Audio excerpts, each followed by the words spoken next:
Hey everyone, let's get a little more deeper into order of operations. If you think you know it all, let's see if we can learn something new. You're going to use the order of operations to evaluate numerical expressions like we did yesterday, but we're also going to find and fix mistakes and think a little bit deeper on some things. For example, we have a numerical expression here. The value is supposed to equal 10.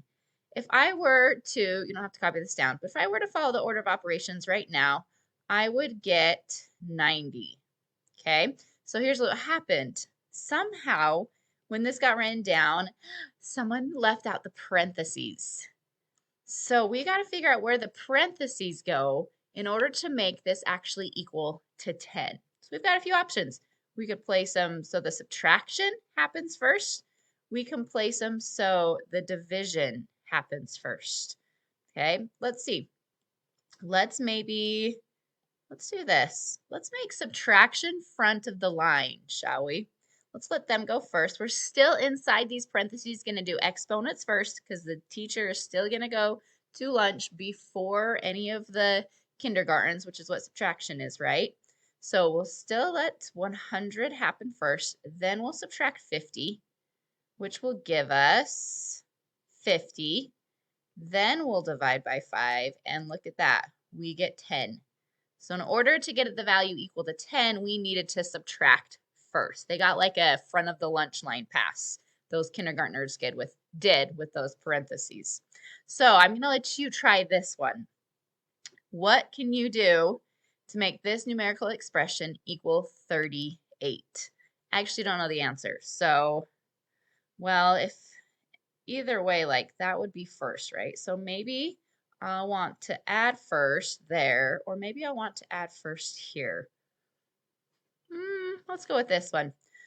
So 4 to the first power is just 4, right? It's 4 times nothing because there's only one 4. So that's just going to stay 4, which means 5 plus 4 is 9. Then let's bring everything else straight down. And we're going to multiply first. Ah ha ha, lucky guess the first try. That equals 38. Okay, if you like these types of challenges, I've got a whole send it for you where you've got to figure out where the parentheses go and what number to put in to make it work. So try that out if you like. We're going to go into something a little more intense though.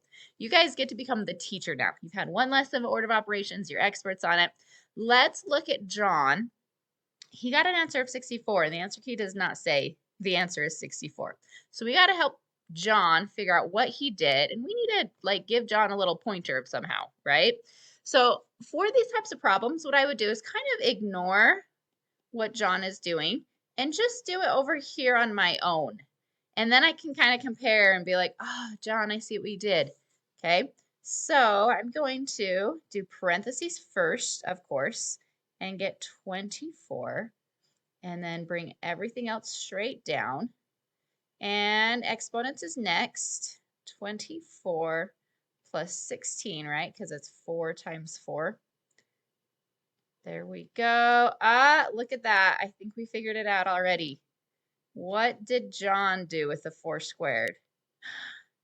He did 4 times 2 or 4 plus 4. Either way, those are incorrect. That's not what exponents means. Exponents means we are timesing the number by itself, however many times it's said. So if it's 4 squared, we're going to see 2 4s. All right, let's keep going on though. 16 times 5 is 30, and that's 8. So now we have 24 plus 80, which would be 104. So the answer should be 104, not 64. So what does John need to remember? What did we need to help him be like, John, you need to remember that exponents is multiplying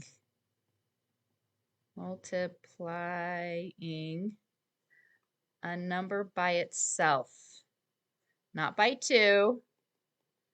We're not adding. What happened there? We are multiplying a number by itself. That's very important when we're doing order operations. Otherwise, it makes your whole answer incorrect, like John found out here. Okay, Oh, let me move my big face. All right, so John needs to remember that exponents is multiplying a number by itself. Let's see what Sam's mistake is. So Sam got an answer of 10. Let's see what we get. We're going to do exponents first, which is what they did. That gives us 2. Let's bring everything else straight down. Now we got subtract, a times, and a subtract. Who goes to lunch first? Multiplication. Ah ha ha, and look what they did. They let the kindergartens go to lunch before the 6th graders. We never let that happen unless it's parentheses, correct? Yeah, we don't let subtraction happen before multiplication and division. It's going to give us the wrong answer, and it's not fair to let the kindergartners go first to lunch. Now, when there's no addition or subtraction left, then it's okay to do the addition and subtraction. So what does Sam need to remember? Multiply and divide before add and subtract. Or you could say 6th graders go to lunch before kindergartners. Sam might be like, what are you talking about? Hey, let's see what Ivy's mistake is. Looking at it, I don't know. She definitely left the addition and subtraction to the end, so that's good. When I do this, I've got a division, multiplication, addition, and subtraction. We're going to definitely leave the addition and subtraction for the end, right? But what are we going to do first here? Are we going to divide first or multiply first? Does multiplication always get to go first? No.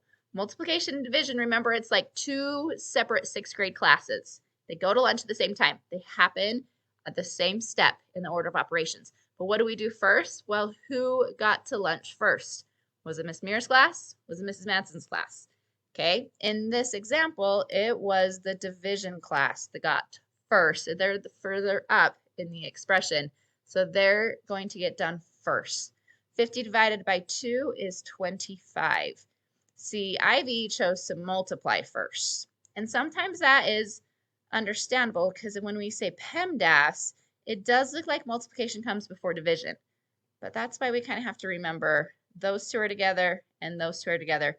And it very well could be Ted Mizma, right? Division could come before multiplication. Subtraction could come before addition. So maybe PEMDAS is not the best thing to remember unless you can recall those 2 can flip around and go in whatever order comes first in the expression. Okay, so now we're going to bring everything else straight down. Multiply next. 25 times 5 is 125. We're going to now we have addition and subtraction. Same thing, addition can go first, but subtraction could also go first. In this example, addition is in front. That class made it first to lunch. We have 135 minus 2 is 133. So what does Ivy need to remember? She needs to remember that add and subtract and multiply and divide can, no, erase that. Erase.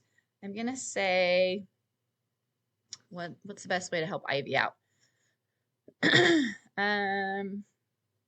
Multiply and divide is done in the order that it shows in the expression. Gosh, you guys might be able to figure something better out for that. Multiplication division is done in the order that it shows in the expression. Whoever is first, earliest in the expression gets to happen first. You got to help Ivy out. I obviously am not very good help there. Okay.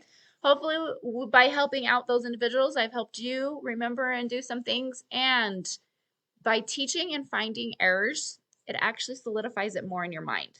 That's what I want you to do today is look for errors and explain what's wrong with those errors. And then you're going to really get it even more in that skills quiz that you're going to do. Piece of cake. All right. Peace out.